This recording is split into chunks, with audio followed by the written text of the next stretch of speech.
Radhe Radhe everyone, आप सभी को दिवाली की बहुत बहुत शुभकामनाएं। फ्रेंड्स, आज की वीडियो में मैं आपको दिवाली की सरल एवं संपूर्ण पूजा विधि बताऊंगी। तो देखिए, सबसे पहले तो जहां पर भी हम दिवाली का पूजन करेंगे उस जगह को हम अच्छे से साफ कर लेंगे।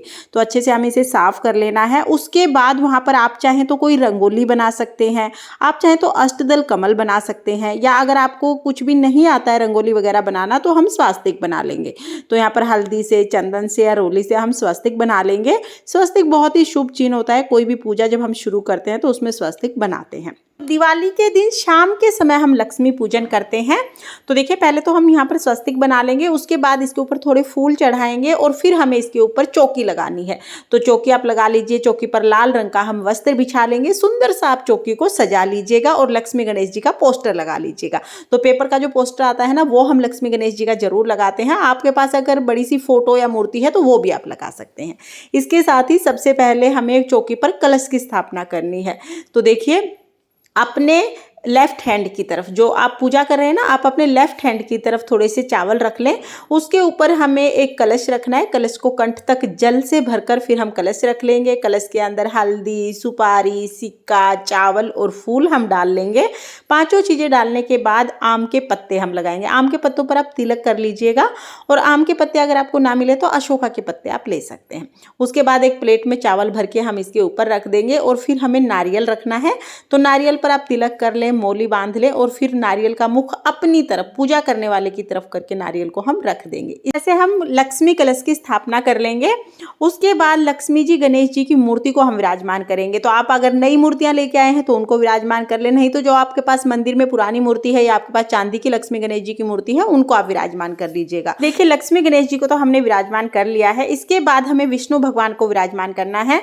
तो अगर आपके पास विष्णु भगवान की फोटो या मूर्ति है तो आप उन्हें विराजमान कर लें। फोटो या मूर्ति नहीं है तो सुपारी के रूप में हम विष्णु भगवान को यहाँ पर विराजमान करेंगे। देखिए, लक्ष्मी जी के साथ विष्णु भगवान का होना जरूरी है, तो आप सुपारी के रूप में जरूर विराजमान कर लीजिएगा। तो इस तरह से हमने चौकी लगा ली है। चौकी लगाने के बाद हम सबसे पहले संकल्प करेंगे। तो हाथ में थोड़े से चावल लेकर हम लक्ष्मी जी के सामने संकल्प करेंगे कि हे माँ, आज मैं आपका पूजन कर रही हूँ, आप मेरे घर में स्थायी वास करें और मेरे घर में अन्न धन की बरकत करें। ये कह के जो हमने हाथ में चावल लिए हैं वो हम लक्ष्मी जी के चरणों में समर्पित कर देंगे। अब हम पूजा शुरू करते हैं। तो पूजा में सबसे पहले हम शुद्धिकरण करेंगे, यानी भाव रूप में सभी को हम स्नान करा देंगे। उसके बाद एक बड़ा अखंड दिया जलाया जाता है दिवाली के दिन। तो दिए को हम चावल का आसन देकर जलाएंगे। थोड़े से चावल या फूल रख के भी आप दीपक जला सकते हैं, या फिर आप स्वास्तिक बना लीजिए, अष्टदल कमल बना लीजिए।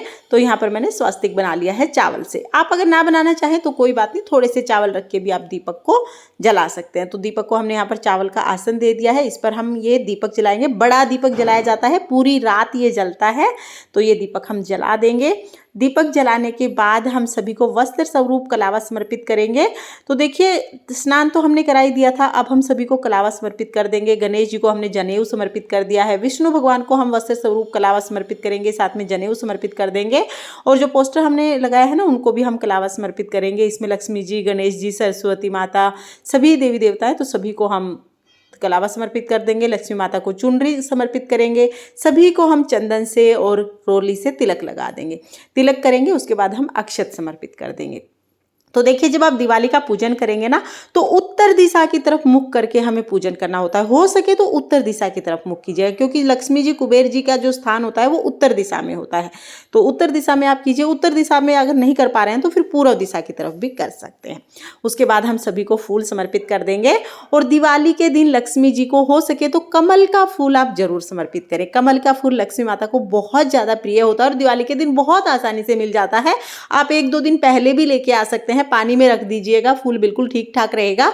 और दिवाली के दिन जब पूजा करेंगे ना, तो बंद फूल नहीं चढ़ाना है, फूल को हमें पहले खिला लेना है। उसके बाद हम लक्ष्मी जी को कमल का खिला हुआ फूल समर्पित करेंगे। देखिए, अगर आपको कमल का फूल किसी कारण से नहीं मिलता है तो फिर आप गुलाब का फूल भी समर्पित कर सकते हैं। लाल गुलाब भी माता लक्ष्मी को अति प्रिय होता है, तो आप गुलाब का फूल भी समर्पित कर सकते हैं। उसके बाद फूल समर्पित करने के बाद लक्ष्मी माता की जो प्रिय चीजें होती हैं वो हम समर्पित करेंगे। तो यहाँ पर हमने गोमती चक्र ले लिए हैं, 5 गोमती चक्र मैं समर्पित कर दूंगी। उसके बाद कमल गट्टे हम समर्पित करेंगे। और कोड़ी जो होती है, कोड़ी भी हम समर्पित करेंगे। मैं 5-5 की संख्या में समर्पित कर रही हूँ, आप कितनी भी समर्पित कर सकते हैं। फिर हल्दी, सुपारी, लौंग, इलायची, ये सभी चीज़ें हम लक्ष्मी माता को समर्पित कर देंगे। इसके साथ ही धनतेरस के दिन जो आपने बर्तन खरीदे हैं वो भी हमें लक्ष्मी माता को समर्पित करने हैं, यानी चौकी पर ही हमें बर्तन रख देंगे, इनका भी हमें पूजन करना है। और साथ में ही आपने सोने चांदी की जो चीज़ खरीदी है वो आप रख लीजिए। अगर आपने सोने चांदी की चीज़ नहीं खरीदी है तो घर पर पहले से ही जो सोने चांदी की चीज़ है वो हम रख लेंगे, और साथ में थोड़े पैसे भी हम जरूर रखेंगे। कुछ लोग तो सारे पैसे, सारे गहने रखते हैं, आप चाहें तो सारे रख सकते हैं या आप थोड़े बहुत रख सकते हैं, क्योंकि ये भी लक्ष्मी माता का ही स्वरूप है, तो इनका पूजन हम साथ में ही करेंगे। सभी को मैंने तिलक कर दिया है, अक्षत समर्पित कर दिए हैं। उसके बाद जो कोड़ी और हमने जो ये गोमती चक्र वगैरह चढ़ाए हैं, इनको भी हम तिलक कर देते हैं। आप चाहें तो इनके बाद में आप लक्ष्मी पोटली भी बना सकते हैं। उसके बाद देखिए हम सप्त धान समर्पित करेंगे, तो 7 अनाज, साबुत अनाज हमें समर्पित करने होते हैं। धनिया इसमें जरूर होना चाहिए, उसके अलावा आप कोई भी 7 खड़ा अनाज ले सकते हैं। तो यहाँ पर लक्ष्मी माता को सप्त धान समर्पित करना बहुत शुभ माना जाता है, तो आप जरूर समर्पित कीजिएगा। फिर हम भोग समर्पित करेंगे, तो भोग में हमें खील बताशे का भोग जरूर समर्पित करना है। साथ में ही जो भी मिठाइयाँ आपने बनाई हो या बाजार से मंगवाई हो, उन मिठाइयों का भोग आप जरूर समर्पित करें। इसके साथ ही हम ऋतुफल का भी भोग समर्पित करते हैं, तो जो भी ऋतुफल आपको मिल जाए उनका भोग आप समर्पित कीजिएगा। तो हम भोग समर्पित कर देंगे। भोग समर्पित करने के लिए हमें पान के पत्ते पर भोग समर्पित करना है, तो पहले तो हम भोग चढ़ा देंगे, उसके बाद पान का पत्ता लेंगे। जो भी भोग हमने समर्पित किया है ना, वो हम पान के पत्ते पर रखेंगे। तो थोड़ी खील, पतासे और मिठाई जो भी आपने ली है वो हम पान के पत्ते पर रखकर लक्ष्मी माता को समर्पित करेंगे। लक्ष्मी माता को पान अति प्रिय है, इसलिए हम पान के पत्ते पर लक्ष्मी माता को भोग समर्पित करेंगे। तो यहाँ पर देखिए जो जो हमने मिठाइयाँ ली हैं वो सब हम खील पतासे के साथ ही रखेंगे और लक्ष्मी माता के सामने भोग समर्पित कर देंगे। लक्ष्मी माता को भोग ग्रहण करने के लिए हम प्रार्थना करेंगे। उसके बाद जल हम समर्पित कर देंगे। तो इस तरह से हमें भोग समर्पित कर देना है। इसके बाद हम लक्ष्मी जी की कथा सुनते हैं, तो अपने सीधे हाथ में थोड़े फूल और चावल लेकर हम लक्ष्मी जी की कथा सुन लेंगे। अगर आप कथा सुनते हैं तो कथा सुन लीजिए, अगर आप लक्ष्मी जी के मंत्रों का जाप करते हैं तो लक्ष्मी जी के मंत्रों का जाप कर लीजिए। तो इस टाइम पर आप कथा या जाप कर सकते हैं। अगर आप कथा जाप नहीं करते हैं तो फिर आप इस पार्ट को स्किप कर सकते हैं। कथा अगर आप सुनना चाहें तो वीडियो आपको चैनल पर मिल जाएगा, लिंक मैं आपको डिस्क्रिप्शन में दे दूंगी, आप लक्ष्मी जी की कथा सुन लीजिएगा। कथा सुनने के बाद जो फूल और चावल हैं वो हम लक्ष्मी जी के चरणों में, गणेश जी के चरणों में समर्पित कर देंगे, और थोड़े से चावल हम जल के लोटे में भी डाल देंगे। इसके बाद हम दीपक जलाते हैं, तो बहुत सारे दीपक जलाए जाते हैं दिवाली के दिन। सभी दीपक आप इस टाइम पर जलाकर चौकी के पास ही रख लें। उसके बाद धूप दीप दिखाएंगे, और जो धनतेरस को आप बर्तन लेके आए हैं उसमें भी आप खील पतासे जरूर डाल दें, खाली नहीं छोड़ते हैं किसी भी चीज को। और फिर हम लक्ष्मी माता को धान की खील समर्पित करेंगे। तो खील की वर्षा करना बहुत जरूरी होता है। दोनों हाथों में खील लेके खड़े होकर लक्ष्मी माता के ऊपर हम धीरे धीरे से खील की वर्षा करते हैं। तो ये धान की वर्षा या खील की वर्षा इसको बोलते हैं, बहुत शुभ रहता है। घर के सभी सदस्यों से आप खील की वर्षा जरूर करवाइएगा। उसके बाद फिर हम दीपक जलाकर आरती करते हैं। तो जो बड़ा दिया है ना उसको नहीं हम उठाते हैं, वो अखंड दीपक होता है, उसे रखे रहने देते हैं। अलग से हम दीपक जलाते हैं, और बहुत सारे दीपक जलाए जाते हैं। तो किसी भी दीपक से आप अलग से एक थाली में दीपक ले लीजिएगा, धूप जला लीजिएगा।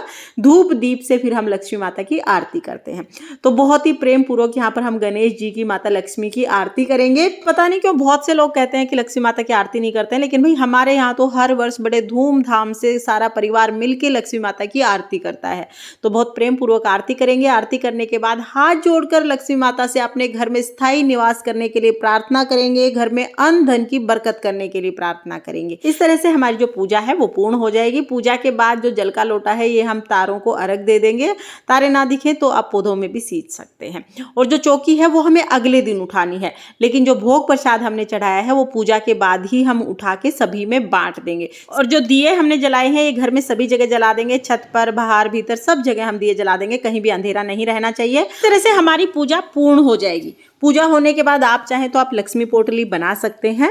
तो लक्ष्मी पोटली कैसे बनाते हैं उसका डिटेल वीडियो भी मैंने चैनल पर अपलोड कर दिया है। एक थैली ले लेंगे लाल रंग की, उस पर जो हमने लक्ष्मी जी की प्रिय चीजें ये चढ़ाई है ना उनको इस पोटली में रख के बांध के हम अपने लॉकर में रख देते हैं। तो आप चाहें तो ये बना सकते हैं, बहुत शुभ रहती है। उसके बाद हमारे यहाँ पर तो रात को जो ये अखंड दीपक जलाया है ना, इसके ऊपर काजल बनाते हैं और घर के सभी सदस्यों की आंखों में काजल लगाते हैं। कहते हैं इससे माता लक्ष्मी की कृपा प्राप्त होती है और आंखों की रोशनी हमेशा बनी रहती है। तो आप चाहें तो इस तरह से आप काजल बना के लगा सकते हैं। अगर आपके यहाँ पर नहीं लगाते हैं तो आप इस पार्ट को स्किप कर सकते हैं। और देखिए, दिवाली के दिन झाड़ू का पूजन अवश्य किया जाता है। हो सके तो सूर्यास्त होने से पहले ही आप झाड़ू का पूजन कर लें, लेकिन अगर आप नहीं कर पाए हैं, आप भूल गए हैं या किसी कारण से आपने झाड़ू का पूजन दिन में नहीं किया है, तो शाम को जब आप लक्ष्मी पूजन करेंगे उस समय पर भी आप झाड़ू का पूजन कर सकते हैं। झाड़ू को हम तिलक कर देंगे, अक्षत समर्पित करेंगे, कलावा समर्पित करेंगे, फूल समर्पित करेंगे, खील पतासे समर्पित करेंगे और धूप दीप से हम झाड़ू की आरती करेंगे। झाड़ू लक्ष्मी माता का ही स्वरूप है, तो आप दिवाली के दिन झाड़ू का पूजन जरूर करें।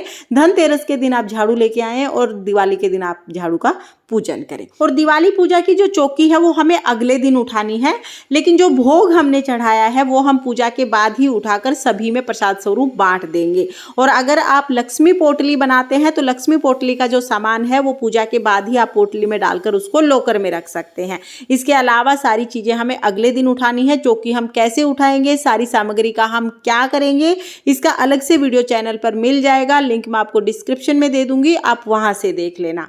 फ्रेंड्स, दिवाली पूजा की ये संपूर्ण विधि मैंने आपके साथ शेयर की है। आपको ये विधि कैसी लगी कमेंट करके जरूर बताना। और अगर ये वीडियो आपको पसंद आई हो, वीडियो आपके लिए थोड़ी बहुत भी यूजफुल हो, तो प्लीज़ वीडियो को लाइक कर देना। और हम महिलाएं घर में तीज त्योहार कैसे करते हैं ये देखने के लिए मेरे चैनल को सब्सक्राइब कर लेना।